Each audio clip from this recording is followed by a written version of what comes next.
Morning students, कल हम लोगों ने एवरेस्ट मेरी शिखर यात्रा नामक पाठ का अध्ययन किया था, जिसके अंतर्गत हम लोग यहाँ तक पढ़े थे कि जब जो है तेनसिंग लेखिका से मिलते हैं तो उन्होंने उसे यह कहकर उनकी हिम्मत को बढ़ाया कि तुम एक पक्की पर्वतीय लड़की लगती हो, तुम्हें तो शिखर पर पहले ही प्रयास में पहुँच जाना चाहिए। बच्चों, हम लोग यहाँ तक पढ़े थे, आइए अब आगे बढ़ते हैं।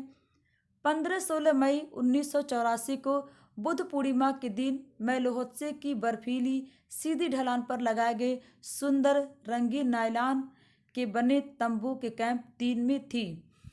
लेखिका कह रही हैं कि वह बुद्ध पूर्णिमा के दिन था जब वो कैंप 3 में थी। कैंप में 10 और व्यक्ति थे, यानी कि कैंप में लेखिका के साथ साथ 10 और व्यक्ति थे। लोब्सांग तसारिंग मेरे तंबू में थे, यानी कि लोब्सांग और तसारिंग लेखिका एक तंबू में थे। एंडी शेरपा तथा 8 अन्य शरीर से मजबूत और ऊंचाइयों में रहने वाले शेरपा दूसरे तंबुओं में थे, यानी कि 3 लोग एक तंबू में थे और 8 लोग एक तंबू में थे। मैं गहरी नींद में सोई हुई थी, यानी लेखिका जो गहरी नींद में सोई हुई थी कि रात में 12:30 बजे के लगभग मेरे सिर के पिछले हिस्से में किसी एक सख्त चीज के टकराने से मेरी नींद खुल गई। यानी कि रात के 12:30 बजे लेखिका के सिर से कुछ सख्त चीज टकराया और उनकी नींद खुल गई और साथ ही एक जोरदार धमाका भी हुआ। तभी जोरदार धमाका हुआ, तभी मुझे महसूस हुआ कि एक ठंडी बहुत भारी कोई चीज मेरे शरीर पर मुझे कुचलती हुई चल रही है। मुझे सांस लेने में भी कठिनाई हो रही थी, यानी कि लेखिका जो है बर्फ के नीचे दब गई थी और उनकी सांस भी लेने में उन्हें कठिनाई हो रही थी। यह क्या हो गया था? एक लंबा बर्फ का पिंड यह क्या हो गया था? एक लंबा बर्फ का पिंड हमारे कैंप की ठीक ऊपर लोहत्से ग्लेशियर से टूटकर नीचे आ गिरा था और उसका विशाल हिमपुंज बन गया था। यानी कि बर्फ का एक पिंड जो है लेखिका के कैंप के ऊपर गिर गिर गया था। हिमखंडों, बर्फ के टुकड़ों तथा जमी हुई बर्फ की इस विशालकाय पुंज ने एक एक्सप्रेस गाड़ी की तेज गति और भीषण गर्जना के साथ सीधी ढलान से नीचे आते हुए हमारे कैंप को तहस नहस किया था। यानी कि जब लोहत्से ग्लेशियर से टूट करके जो बर्फ का विशालकाय पुंज गिरा तो वो जो है एक्सप्रेस गति यानी कि बहुत ही तेज गति और बहुत ही भीषण गर्जना के साथ सीधी ढलान से नीचे गिरते हुए इनके कैंप को तहस नहस कर दिया। वास्तव में हर व्यक्ति को चोट लगी थी, लेकिन आश्चर्य था कि किसी की मृत्यु नहीं हुई थी। यानी कि उसकी वजह से हर व्यक्ति को चोट लगी थी, लेकिन किसी की मृत्यु नहीं हुई थी।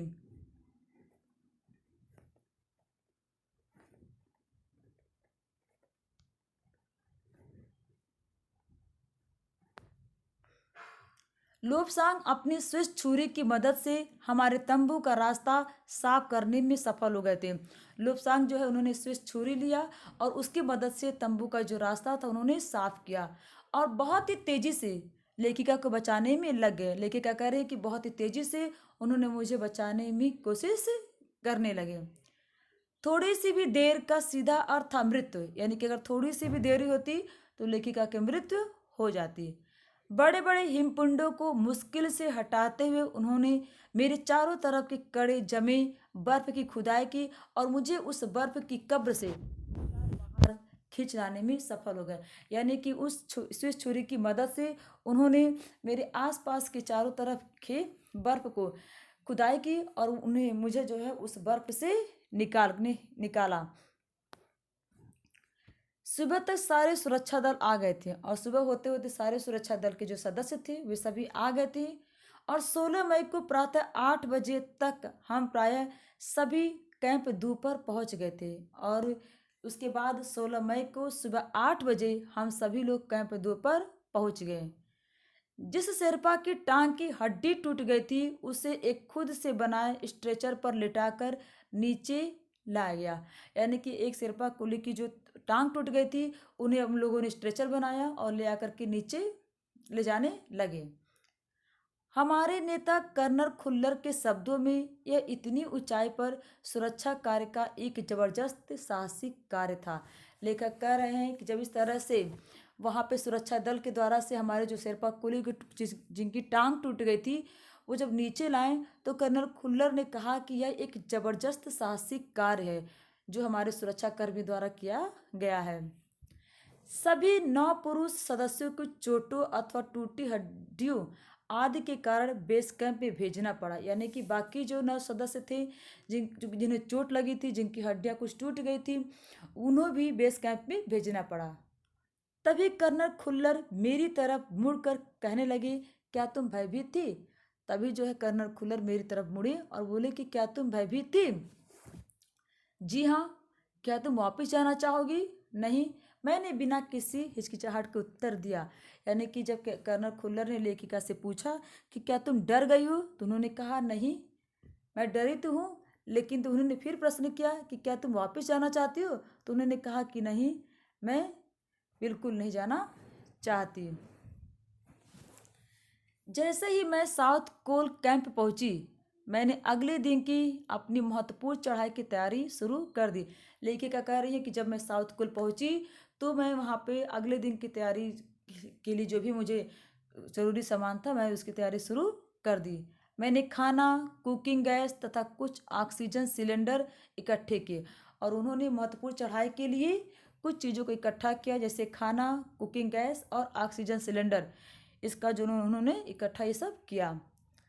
जब दोपहर 1:30 बिस्सा आया, उसने मुझे चाय के लिए पानी गर्म करते देखा। वे कह रही हैं कि जब 1:30 करीब करीब बिस्सा मेरे पास आया तो उस समय जो है मैं चाय बना रही थी कि जय और मीनू अभी बहुत पीछे थे। कि जय, मीनू जो हम लोग के साथ चले थे वो बहुत पीछे थे। मैं चिंतित थी क्योंकि मुझे अगले दिन उनके साथ ही चढ़ाई करनी थी, यानी कि जय और मीनू के साथ लेखिका को चढ़ाई आगे की करनी थी। लेकिन वो इतने धीरे धीरे चढ़ रहे थे कि लेखिका यह देख करके चिंतित हो गई कि मुझे कल तो इन्हीं लोग के साथ चढ़ाई करना है और ये लोग तो बहुत ही धीरे धीरे चढ़ रहे थे। ये सोच करके वो चिंतित हो गई। वे धीरे धीरे आ रहे थे क्योंकि वे भारी बोझ लेकर बिना ऑक्सीजन के चल रहे थे और उनका धीरे धीरे आने का एक कारण था, वो ये था कि वो बिना ऑक्सीजन के चल रहे थे और बोझ लिए हुए थे। दोपहर बाद मैंने अपने दल के दूसरे सदस्यों की मदद करने और अपने एक थर्मस से को जूस से और दूसरे को गर्म चाय से भरने के लिए नीचे जाने का निश्चय किया। उसके लिए क्या कह रही हैं कि मैंने अपने दूसरे सदस्यों की मुझे मदद करनी थी, इसलिए मैंने एक थर्मस में जूस रखा और एक दूसरे में गर्म चाय को ले करके मैंने नीचे जाने का निश्चय किया। मैं बर्फीली हवा में तंबू से बाहर कदम रखा। जैसे ही मैं कैंप क्षेत्र से बाहर आ रही थी कि मेरी मुलाकात मीनू से हो गई और जब वो कैंप से बाहर निकली तभी उनकी मुलाकात मीनू से हो गई। की और जय अभी कुछ पीछे थे। मुझे जय जेनेवा स्पर की चोटी के ठीक नीचे मिला। उसने कृतज्ञतापूर्वक चाय वगैरह पी, लेकिन मुझे और आगे जाने से रोकने की कोशिश की। मगर मुझे की से भी मिलना था। वो बोल रहे हैं कि जैसे मैं आगे बढ़ी तैसे मुझे जय दिख गया, और उसने चाय पिया, लेकिन उसने आगे मुझे जाने के लिए मना कर दिया। लेकिन मुझे तो की से मिलना था। थोड़ा सा और आगे नीचे उतरने पर मैंने की को देखा। वह मुझे देखकर हक्का बक्का रह गया। लेखिका कह रही है कि जब जय के मना करने के बावजूद वो नहीं मैं नहीं रुकी और मैं जो है आगे गई, तो मैंने जब मुझे की ने देखा तो वो हक्का बक्का हो गया। तुमने इतनी बड़ी जोखिम क्यों ली बचेंद्री? मुझे देखते ही की बोला कि तुमने इतनी बड़ी जोखिम क्यों ली? मैंने उसे दृढ़तापूर्वक कहा, मैं भी औरों की तरह एक पर्वतारोही हूँ, इसलिए इस दल में आई हूँ। उन्होंने कहा कि मैं भी औरों की तरह एक पर्वतारोही हूँ और इस दल में आई हूँ। शारीरिक रूप से मैं ठीक हूँ, इसलिए मुझे अपने दल के सदस्यों की मदद क्यों नहीं करनी चाहिए। यानी कि मैं तो शारीरिक रूप से बहुत ठीक हूँ, यानी कि स्वस्थ हूँ, इसलिए मुझे औरों की मदद करनी चाहिए, यानी कि अपने दल के सदस्यों की मदद करनी चाहिए। की हंसा और उसने पेय पदार्थ से प्यास बुझाई, लेकिन उसने मुझे अपना किट ले जाने नहीं दिया। यानी कि उसने वो हंसा तो उसके बाद उसने वो अपने पेय पदार्थों को पिया। थोड़ी देर बाद साउथ कोल कैंप से लाहाटू और बिस्सा हमें मिलने नीचे उतर आए। साउथ कोल के बाद जब हम थोड़ी देर बाद साउथ कोल से लाहाटू और बिस्सा भी मुझसे मिलने आए और हम सब साउथ कोल पर जैसी भी सुरक्षा और आराम की जगह उपलब्ध थी उस पर लौट आए। साउथ पोल पृथ्वी पर बहुत अधिक कठोर जगह के नाम से प्रसिद्ध है। यानी कि कह रहे कि मैं उसके बाद हम सभी लोग साउथ पोल पर लौट आए। साउथ पोल बहुत ही कठोर जगह के नाम से प्रसिद्ध है। अगले दिन मैं सुबह 4 बजे उठ गई, बर्फ पिघलाया और चाय बनाई। कुछ बिस्किट और आधी चॉकलेट का हल्का नाश्ता करने के बाद मैं लगभग 5:30 बजे अपने तंबू से निकल पड़ी। अंगदोर्जी बाहर खड़ा था और कोई आसपास नहीं था। लेकिन क्या कह रही है कि अगले दिन जो सुबह 4 बजे ही वो उठ गई थी। उन्होंने चाय बनाया और चाय बना करके पी और जो है बाहर निकल पड़ी। सामने उन्हें अंगदोर्जी मिले। अंगदोर्जी बिना ऑक्सीजन के ही चढ़ाई करने वाला था। यानी कि अंगदोर्जी जो थे वो बिना ऑक्सीजन के चढ़ाई करने वाले थे, लेकिन इसके कारण उनके पैर ठंडे पड़ जाते थे। ऑक्सीजन वो नहीं लेते थे, इसके कारण उनके पैर जो ठंडे पड़ जाते थे। इसलिए वह ऊंचाई पर लंबे समय तक खुले में और रात्रि में शिखर कैंप पर नहीं जाना चाहता था। यही वजह था कि वो लंबे समय तक खुले में नहीं रहना चाहते थे और रात्रि में शिखर कैंप पर भी नहीं जाना चाहते थे। इसलिए उसे या तो उसी दिन चोटी तक चढ़कर साउथ पोल पर वापस आ जाना था अथवा अपने प्रयास को छोड़ देना था। और यही वजह है वह चाहता था कि उसी दिन वो वहाँ पे शिखर पर जाए और साउथ पोल वापस आ जाए।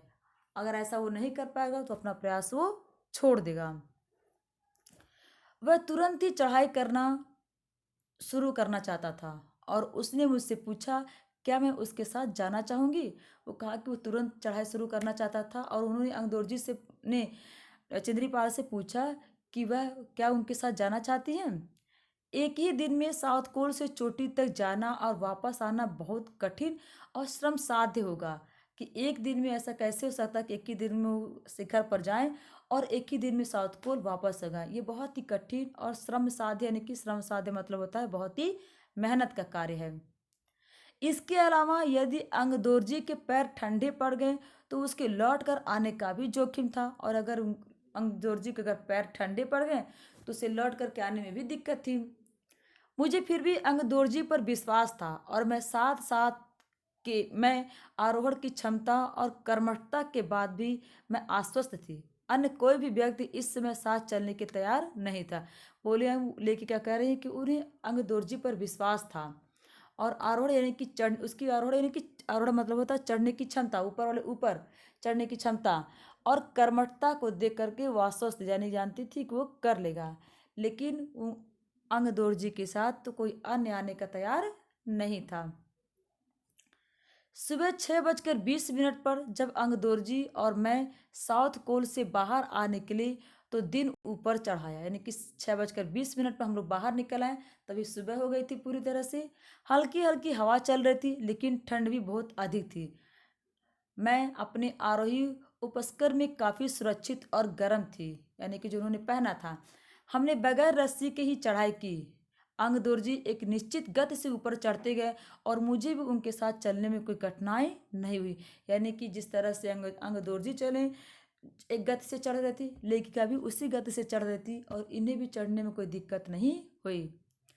जमे हुए बर्फ की सीधी व ढलाऊ चट्टानें इतनी सख्त और भुरभुरी थी मानो शीशे की चादरें बिछी। यानी कि जो बर्फ जमी थी वो बहुत ही सख्त और भुरभुरी थी, ऐसा लग रहा था शीशे की चादर ही बिछी हो।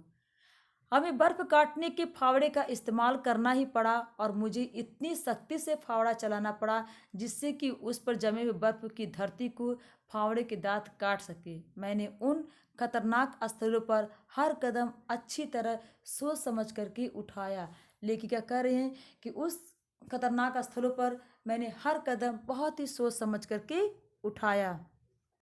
बच्चों आज के लिए इतना ही, आगे हम लोग कल पढ़ेंगे। धन्यवाद।